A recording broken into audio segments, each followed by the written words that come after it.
प्रत्याशियों के लिए कैंपेन कर रहे हैं, क्या लग रहा है सर, क्या माहौल है भाजपा नीचे? ये गांधी की कर्मभूमि है, साथ साथ ये जनसुराज की जन्मभूमि भी है। ये जनसुराज का पूरा अभियान इसी चंपारण के पवित्र भूमि से, भितिहरवा से आज से 3.5 साल पहले शुरू हुआ था और इस संकल्प के साथ शुरू हुआ था कि पिछले 20-30 सालों से जो बिहार के लोगों की राजनीतिक बंधुआ मजदूरी है, जहां लालू जी के डर से लोग नीतीश भाजपा को और भाजपा के डर से लोग लालू जी को वोट देने के लिए मजबूर रहे हैं, उस राजनीतिक बंधुआ मजदूरी को खत्म करने के लिए पूरे बिहार के 1 करोड़ लोगों ने मिलकर ये नया विकल्प बनाया है। ऐसा विकल्प जहां आपके बच्चों की चिंता हो, आपके बच्चों के लिए पढ़ाई और रोजगार हो, और आज वही पौधा वट वृक्ष बनकर यहाँ पर एक विकल्प के सामने लोगों के सामने उपलब्ध है। अब लोगों को अगले 10 दिन 15 दिन के अंदर ये निर्णय लेना है कि क्या अभी की जो भ्रष्ट व्यवस्था है उसी को चलाना है, पुराने वाले जंगल राज को लाना है, या नई व्यवस्था बनानी है। अगर नई व्यवस्था बनाएंगे तो आपके बच्चों के लिए पढ़ाई और रोजगार होगा, और अभी की व्यवस्था चलाते रहिएगा तो भ्रष्टाचार से मुक्ति नहीं मिलेगी, आपके बच्चों को पलायन करना पड़ेगा, मजदूरी करनी पड़ेगी। इसीलिए सारे लोगों से मेरा अनुरोध है कि इस बार जगिए, जाति धर्म से ऊपर उठकर, नाली गली पैसे 500 रुपए मुर्गा भात से ऊपर उठकर अपने और अपने बच्चों के लिए बस्ता छाप पर वोट दबाइए, बटन दबाइए और जनसुराज की व्यवस्था बनाइए, ताकि बिहार के में एक नए युग की शुरुआत हो सके। एनडीए सारे रिकॉर्ड तोड़ने जा रही है जीत का।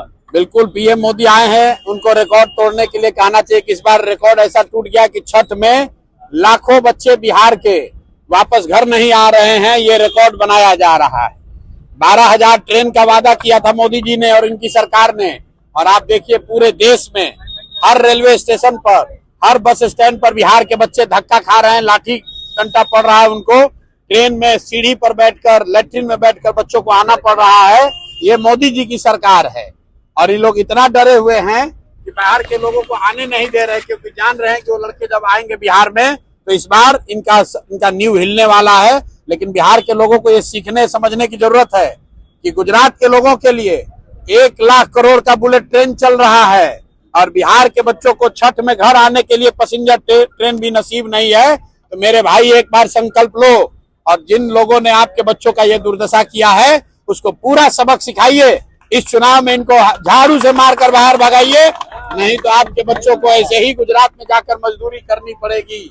और जितने प्रवासी मजदूर हैं जो वापस अपने गांव में आए हैं, आपसे मेरे भाइयों अनुरोध है, आप प्रशांत किशोर बनिए, आप संतोष चौधरी बनिए, आप मनीष कश्यप बनिए। ये प्रशांत किशोर की लड़ाई नहीं है, ये मनीष कश्यप की लड़ाई नहीं है, संतोष चौधरी की लड़ाई नहीं है। अगर आपको वापस जाकर फैक्ट्रियों में गुलामी नहीं करनी है, मजदूरी नहीं करनी है, तो अपने परिवार को, अपने पड़ोसी को, अपने गांव में सब लोगों को जगाइए और उनको ये सुनिश्चित कीजिए कि इस बार वोट सिर्फ और सिर्फ पलायन बंद करने के लिए पड़ना चाहिए, बिहार से बेरोजगारी खत्म होने के लिए पड़ना चाहिए।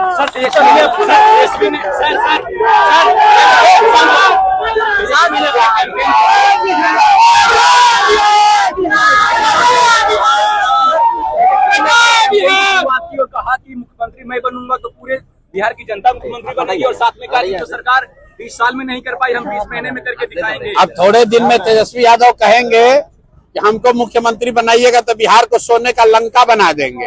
अब यही कहना बाकी है। 18 वर्ष में इनके माँ बाप और ये लोग बिहार को लूट के कंगाल बना दिया। अब कह रहा है कि फिर से हमको बनाइए ताकि हम फिर से और लूटे। 15 साल में जब लालू यादव की सरकार थी तो बिहार में किस तरह का जंगल राज था वो एक एक आदमी को याद है, कोई उस झांसे में पड़ने वाला नहीं है। तेजस्वी यादव वो बूढ़ा शेर है, आप कहानी सुने हैं ना, जब शेर बूढ़ा हो जाता है तो सोना का कंगन लेकर बैठता है ताकि कोई राहगीर चलता हुआ सोने के कंगन के लालच में शेर के पास आए, और जब आएगा तो शेर उसको खाएगा। भैया जो बाघ है, शेर है, वो मांस ही खाएगा, वो दूध नहीं पिएगा। अगर उसको आप वोट दीजिएगा तो फिर से जंगल राज आएगा, फिर से अपहरण रंगदारी यहाँ पर होगा।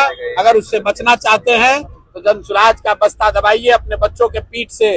अगर मजदूरी का बोरा हटाना है तो स्कूल का बस्ता बांधिए। पढ़ाई ही वो रास्ता है जिससे बिहार में सुधार होगा। अगर आपके बच्चे पढ़ेंगे नहीं तो उनको जीवन भर मजदूरी ही करना पड़ेगा। जब तक बिहार के लोग ये नहीं समझेंगे तब तक बिहार का भला नहीं हो सकता है। अपने एनडीए वाले कह रहे हैं कि एक भी सीट नहीं मिलेगा जनसुराज को। सर जनसुराज की कथनी और करनी। कौन पूछा है? अमित शाह पे सवाल जरा इधर आते। जी जी जी सर। हाँ, कौन पूछ रहे भाई? अमित शाह जी के बारे में यही कहेंगे कि यहाँ बिहार में पहले बूथ लूटा जाता था। अमित शाह आजकल नया शुरू किए हैं उम्मीदवार लूटने का।